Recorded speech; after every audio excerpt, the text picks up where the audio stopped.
Hello guys, welcome to my short video. So आज हम करेंगे fourth reagent, that is Grignard reagent, और इसका फॉर्मूला होता है RMgx। यहाँ पे R अल्काइल ग्रुप होता है, X यहाँ पे हेलोजन होता है। तो ये जो रिएजेंट होता है ये बेस की तरह भी काम कर सकता है और न्यूक्लियोफाइल की तरह भी काम कर सकता है। तो अब देखते हैं कि कैसे बेस की तरह एक्ट करेगा और कब ये न्यूक्लियोफाइल की तरह एक्ट करेगा। तो यहाँ पे देखो, ये हमने सबस्ट्रेट ले लिया। तो इस रिएजेंट को यहाँ पे एक एसिडिक प्रोटोन दिख रहा है, ठीक है।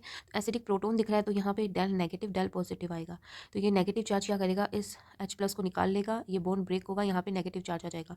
ये नेगेटिव चार्ज इसको अट्रैक्ट कर लेगा, तो ये फॉर्मेशन हो जाएगा और RH का फॉर्मेशन हो जाएगा। तो यहाँ पे ये बेस की तरह काम किया है। अब देखो न्यूक्लियोफाइल की तरह कब करेगा, यहाँ पे कोई भी एसिडिक प्रोटोन प्रेजेंट नहीं है, ठीक है।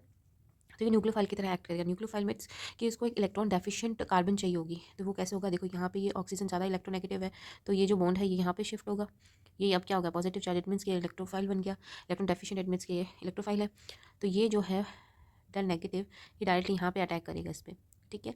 और यहाँ पे नेगेटिव चार्ज आएगा, ये बॉन्ड यहाँ पे शिफ्ट होगा तो नेगेटिव चार्ज आ गया और ये यहाँ पे अटैक करेगा, तो ये फॉर्मेशन हो जाएगी, ठीक है। उसके बाद जब हम वर्कअप कराएंगे तो ये बॉन्ड निकल जाएगा, ये एटम निकल जाएंगे, उसके यहाँ पे OH आ जाएगा, तो अल्कोहल का फॉर्मेशन हो जाएगा। तो नेक्स्ट एग्जांपल देखो, बहुत इंपॉर्टेंट एग्जांपल है। ये हमने कोई भी सबस्ट्रेट लिया है, एज यू नो कि यहाँ पे 3 ग्रुप लगे हुए हैं ऑलरेडी, बल्कि ये सारे मिथाइल ग्रुप है। अगर आपको समझ में ना आए तो टर्शरी कार्बन है और मिथाइल ग्रुप लगे हुए हैं, ठीक है। तो ऑलरेडी यहाँ पे बहुत ज़्यादा स्टेरिक हिंड्रेंस है, ठीक है। और हमें पता है कि ME है, ये भी बल्कि ग्रुप है, क्योंकि यहाँ पे ME है, ये भी बल्कि ग्रुप है। तो ये यहाँ से डायरेक्ट अटैक नहीं कर सकता, क्योंकि यहाँ पे ये देखो यहाँ पे न्यूक्लियोफाइल की तरह एक्ट क्यों कर रहा है, क्योंकि यहाँ पे कोई एसिडिक प्रोटोन इसको नजर नहीं आ रहा, तो न्यूक्लियोफाइल की तरह एक्ट करेगा।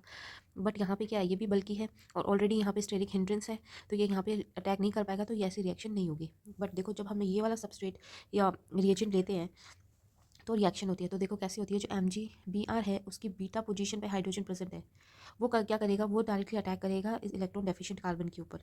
ये अटैक करेगा और ऑलरेडी ये क्या है, यहाँ पे स्टेरिक हिंड्रेंस है, बट H क्या है, ये बल्कि नहीं होता यहाँ पे, इसकी वजह से ये रिएक्शन प्रोसीड हो जाएगी। वर्कअप करेंगे, OH आ जाएगा। आई होप आपको ये रिएक्शन समझ में आई होगी। Thank you.